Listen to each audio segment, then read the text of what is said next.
Exceed Academy. Connect to learn. तो हम functions की टाइप्स को डिस्कस कर रहे थे चैप्टर नंबर 1 और कुछ टाइप्स को हमने लास्ट लेक्चर में डिस्कस किया था। आज हम कुछ मज़ीद टाइप्स को देखेंगे। तो नेक्स्ट टाइप है इन्वर्स हाइपरबोलिक फंक्शन। ये हाइपरबोलिक फंक्शंस का इन्वर्स होते हैं। जिस तरह ट्रिग्नोमेट्रिक फंक्शंस का हमने इन्वर्स देखा था, तो ये हाइपरबोलिक फंक्शंस का इन्वर्स हैं। इनके कुछ अपने फार्मूलेज हैं, उन फार्मूलाज को हम देख लेते हैं। Sine hyperbolic inverse of x is equal to natural log x plus x square plus 1 इसका स्क्वायर रूट। ये फार्मूलाज थोड़े से कम्प्लेक्स हैं, लेकिन इतने डिफ़िकल्ट भी नहीं हैं। आप इनको इजीली याद कर सकते हैं और इनको याद कर लें, क्योंकि इनसे रिलेटेड बहुत सारे आगे क्वेश्चन सॉल्व करने पड़ते हैं। तो याद होंगे तो इजीली हम अपने क्वेश्चन को सॉल्व कर सकते हैं। इसी तरह कॉस हाइपरबोलिक, इसका inverse is equal to natural log of x plus x square minus 1। और tan hyperbolic inverse of x is equal to 1/2 natural log of 1 plus x divided by 1 minus x. यहाँ पे x जो है x का mod लेंगे और ये हमेशा लेस देन 1 होगा, क्योंकि अगर ये 1 के इक्वल हो जाता है तो तब ये नीचे वाला फंक्शन अनडिफाइंड बन जाता है। यहाँ पे एक कंडीशन गिवन है कि जो x है उसका मॉड हम लेंगे और उसका मॉड 1 से हमेशा लेस देन होना चाहिए। सेकेंड हाइपरबोलिक इन्वर्स का फार्मूला है नेचुरल लॉग 1/x प्लस 1 मनफी x square root divided by x। इसमें जो हम x की वैल्यूज़ पुट कर सकते हैं वो 0 से ग्रेटर पुट कर सकते हैं और 1 के इक्वल टू और लेस देन 1 पुट कर सकते हैं, यानी ये इसकी डोमेन भी कुछ गिवन है। इसी तरह cosec hyperbolic inverse 1/x plus 1 plus x square divided by x का मॉड। एंड इधर x 0 के इक्वल नहीं होना चाहिए, क्योंकि अगर x 0 के इक्वल हो जाता है तो ये फंक्शन अनडिफाइंड बन जाएगा। ऑलराइट। इसी तरह cot hyperbolic inverse of x is equal to 1/2 natural log of x plus 1 divided by x minus 1। Next है explicit functions and implicit functions. Explicit functions ऐसे फंक्शंस होते हैं जिनको हम इनपुट और आउटपुट, यानी जो उसके x और y वेरिएबल्स हैं, उनको हम इजीली सेपरेट कर सकें, एक दूसरे से अलग अलग कर सकें। यानी कुछ इस तरह की इक्वेशन अगर गिवन है, function y is equal to x square plus 2x minus 1। अब इस फंक्शन को हम देखें तो इसकी x की वैल्यूज़ अलग हैं, यानी सेपरेट हैं, और सिंगल ही y की आउटपुट आ रही है, यानी सिंगल हम इनपुट जब डालेंगे उसकी सिंगल ही आउटपुट हमारे पास आएगी। इसी तरह sometimes y is equal to x minus 1 square root. तो इस तरह का भी अगर कोई फंक्शन है तो वो भी एक्सप्लिसिट फंक्शन है, यानी हम इनको ईज़िली आपस में सेपरेट कर सकते हैं। सिंपली हम किसी भी फंक्शन को अगर y is equal to f of x, यानी फंक्शन की साइड पे एफ ऑफ एक्स की साइड पे कोई पोलिनोमियल है या लीनियर फंक्शन है और उसमें सिर्फ x वेरिएबल इस्तेमाल हो रहा है, तो वो हमारे पास एक्सप्लिसिट फंक्शन होगा। या इस तरह का कोई अगर फंक्शन है, for example x square minus y plus 2 is equal to 0। अब इस तरह का कोई फंक्शन है तो इसमें से हम y को इजीली सेपरेट कर सकते हैं, यानी इसे हम लिख सकते हैं माइनस वाई है इस साइड पे आ जाएगा तो plus y is equal to x square plus 2। इस तरह का भी अगर कोई फंक्शन है तो वो भी एक्सप्लिसिट फंक्शन होगा। इसी तरह इम्प्लीसिट फंक्शन है। इम्प्लीसिट ये थोड़े से कम्प्लेक्स हैं, यानी कि कम्प्लेक्स फंक्शन इस तरह का होता है, इसमें से हम x और y को ईज़िली सेपरेट नहीं कर सकते। उसके लिए हम हमारे पास एक प्रोसेस होता है उसको सेपरेट उसकी वैल्यूज़ फाइंड करने का। For example x square plus x y plus y square is equal to 2। अब इस फंक्शन को देखें हम, वाई स्क्वायर को तो हम सेपरेट कर सकते हैं, लेकिन जो एक्स वाई है इसको हम सेपरेट नहीं कर सकते। इसके लिए एक अलग से प्रोसेस करना पड़ेगा। तो इस तरह के जो फंक्शंस हैं जिन्हें हम एक्स और वाई को सेपरेट ना कर सकें तो वो इम्प्लीसिट फंक्शंस होंगे। ऑलराइट, इन्हें हम जो सिंपली सिंबल की फॉर्म में लिखते हैं वो f of x y is equal to 0, यानी इसके अंदर एक्स वेरिएबल भी इस्तेमाल हो रहा होगा और वाई वेरिएबल भी उस फंक्शन के अंदर इस्तेमाल हो रहा होगा। पैरामेट्रिक फंक्शंस ऐसे फंक्शंस होते हैं जिनके अंदर कुछ पैरामेट्रिक इक्वेशंस या पैरामीटर्स इस्तेमाल हो रहे होते हैं और हम इन्हें एक्स और वाई की फॉर्म में सेपरेटली डिस्क्राइब भी कर सकते हैं। For example x is equal to a t square और इसी तरह y की एक वैल्यू है ए टी। अब इन इक्वेशंस को देखें तो ये पैरामीट्रिक फंक्शन है, यानी इनमें एक पैरामीटर इस्तेमाल हो रहा है सेम दोनों इक्वेशंस में जो कि t इस्तेमाल हो रहा है। ऑलराइट, ये t एक पैरामीटर है। अब इस तरह का पैरामीटर किसी इक्वेशन में इन्वॉल्व हो रहा है, ज़्यादातर जो पैरामीटर्स इस्तेमाल होते हैं वो या तो t होता है या थीटा जो कि एंगल होता है वो इस्तेमाल हो रहा होता है। समटाइम्स ऐसा होता है कि x is equal to a cos theta और y की वैल्यू गिवन है b साइन थीटा। a और b कोई भी कांस्टेंट वैल्यूज़ हो सकती हैं और जो ये थीटा है ये एक पैरामीटर है जो कि दोनों इक्वेशंस में इन्वॉल्व हो रहा है। तो इसकी वैल्यूज़ को इस्तेमाल करते हुए हम x और y की वैल्यूज़ फाइंड कर सकते हैं। इन्हें हम इस फॉर्म में भी डिस्क्राइब कर सकते हैं, यानी कि अगर कोई x है, x की जो आउटपुट है वो t पैरामीटर के ऊपर डिपेंड कर रही है। इसका मतलब जो x है वो t का फंक्शन है f ऑफ t, और अगर y किसी थीटे के ऊपर डिपेंड कर रहा है तो इसका मतलब y is equal to function of theta.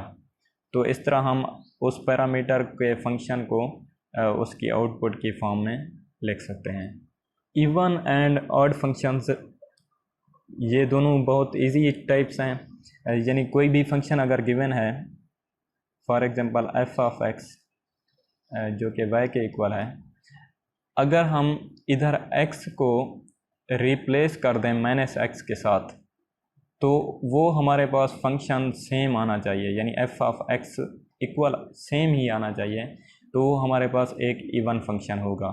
For example f of x is equal to x square, ये एक फंक्शन गिवन है।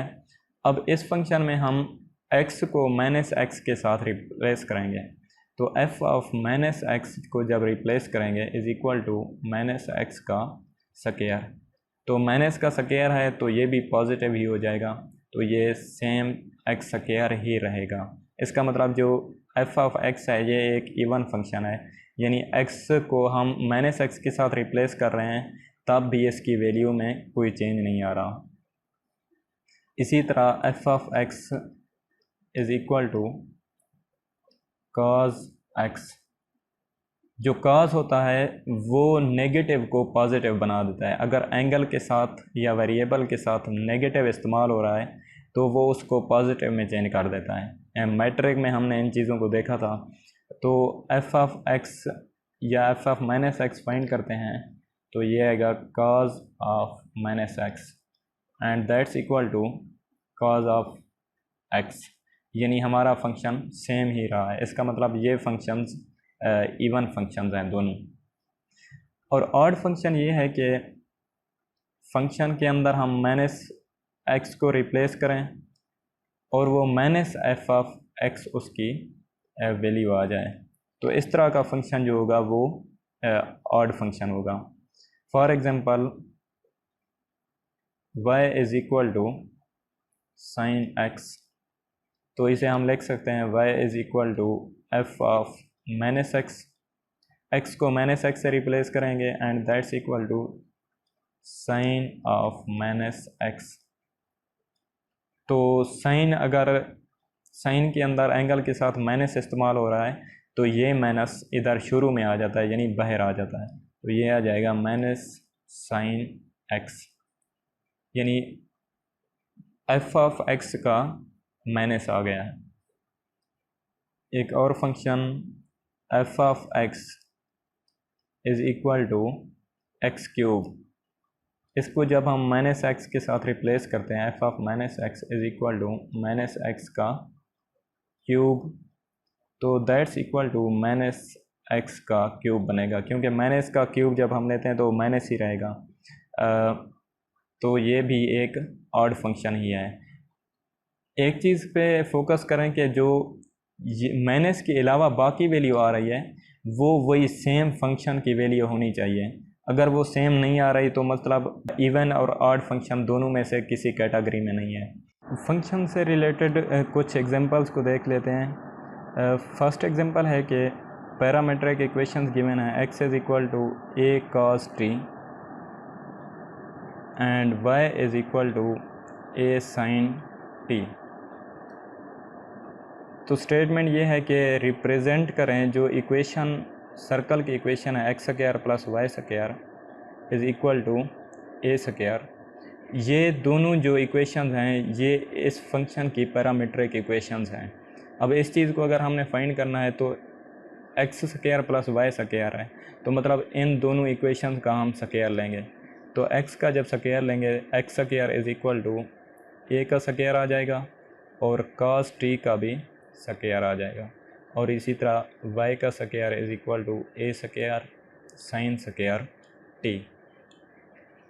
अब इन दोनों को ऐड करते हैं तो ये आ जाएगा x square plus y square इस साइड पे is equal to a square cos square t plus a square sine square t। अब ए स्क्वायर दोनों में कॉमन है तो इसे हम बाहर निकाल लेते हैं, a square into cos square t plus sine square t। अब जो cos square plus sine square होता है वो 1 के इक्वल होता है, ए स्क्वायर इंटू 1। बेसिकली जो एंगल थीटा अगर इस्तेमाल कर रहे हैं हम, जो फार्मूलाज गिवन हैं, हम मैट्रिक में भी ये कुछ फार्मूलाज, बेसिक फार्मूलाज हैं, देख चुके होते हैं या फर्स्ट ईयर में हमने देखे हैं। तो cos square t plus sine square t या थीटा इज़ इक्वल टू 1, इनकी जगह पे t की जगह पे पैरामीटर थीटा भी इस्तेमाल हो सकता है। तो इसका x square plus y square is equal to a square. इसका मतलब ये है कि ये जो इक्वेशन गिवन थी हमें दोनों सेम है और ये 2 इक्वेशन दोनों सेम आ रही हैं। जो इक्वेशंस गिवन थी ये इसी इक्वेशन की पैरामीट्रिक इक्वेशंस थी। इसी तरह एक और एग्जांपल है हाइपरबोलिक फंक्शन से related, cos square hyperbolic of x मनफी sine hyperbolic square of x is equal to 1। वो कहता है कि प्रूव करें कि जो दोनों हाइपरबोलिक फंक्शंस हैं इनके स्क्वायर लेकर आपस में सब्ट्रैक्ट करें तो इक्वल टू 1 आते हैं। हम जानते हैं कि जो साइन हाइपरबोलिक की का फार्मूला है वो है 1/2 into e raise to power x minus e raise to power minus x, और cos हाइपरबोलिक का formula 1/2 e raise to power x plus e raise to power minus x. अब इन दोनों का जब हम स्क्वायर लेंगे, साइन हाइपरबोलिक का स्क्वायर इज इक्वल टू 1/2 का स्क्वायर, ये 1/4 आ जाएगा। और जो इसका जब हम स्क्वायर लेंगे तो इसके अंदर a माइनस बी होल का स्क्वायर बनेगा। ऑलराइट, तो उसके लिए हम इनको लिखेंगे फार्मूला यूज़ करते हुए, ई रेज टू पावर 2x बन जाएगा और plus e raise to power minus 2x, minus दरमियान में माइनस है तो इधर भी हम माइनस ही लगाएंगे, -2 एंड 2ab होता है, तो ये आ जाएगा e raise to power x और e raise to power minus x।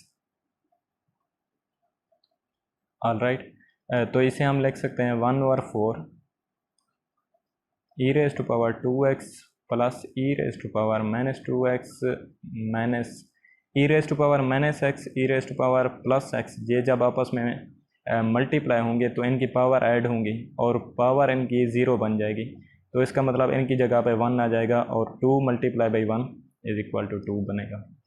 इसी तरह cos स्क्वायर का हाइपरबोलिक फंक्शन का स्क्वायर जब लेते हैं तो ये भी कुछ इस तरह आता है, 1/4 e raise to power 2x plus e raise to power -2x plus 2। अब जब हैं इनको आपस में सब्ट्रैक्ट करेंगे तो ये आ जाएगा cos स्क्वायर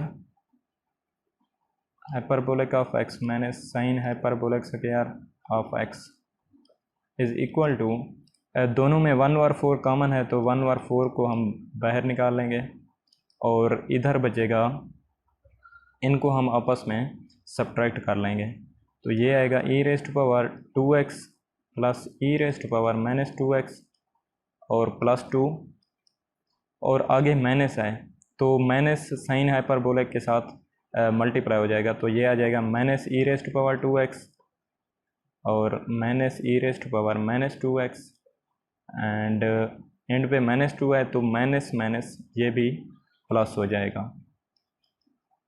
ऑलराइट, और ये प्लस माइनस आपस में कैंसिल हो जाएंगे, तो 1/4 और इनके अंदर बचेगा 2 + 2 4 और 4 divided by 4 is equal to 1। इसका मतलब जो लेफ़्ट हैंड साइड थी हमारी is equal to right hand side. इसी तरह इवन और ऑड फंक्शंस के एग्जांपल्स को देखते हैं। f of x is equal to 3x divided by x square plus 1। अब हमने ये फाइंड करना है कि ये इवन है या ऑड फंक्शन है, तो हम सिंपल ये करेंगे कि -x को -x के साथ रिप्लेस कर देंगे, तो ये आएगा f of -x is equal to 3 -x divided by -x का square plus 1 and that's equal to -3x divided by x square plus 1। 3x divided by x square plus 1 same यही वाला फंक्शन है और बस पहले इसके माइनस आ गया है। इसका मतलब ये f of -x is equal to -f of x, तो ये एक ऑड फंक्शन है। तो आज के लिए इतना ही। अगर वीडियो अच्छी लगी तो लाइक कीजिए और प्लीज़ चैनल को लाजमी सब्सक्राइब कर लें। इस लेक्चर से रिलेटेड कोई भी इशू है तो कमेंट में बताइए। Thank you.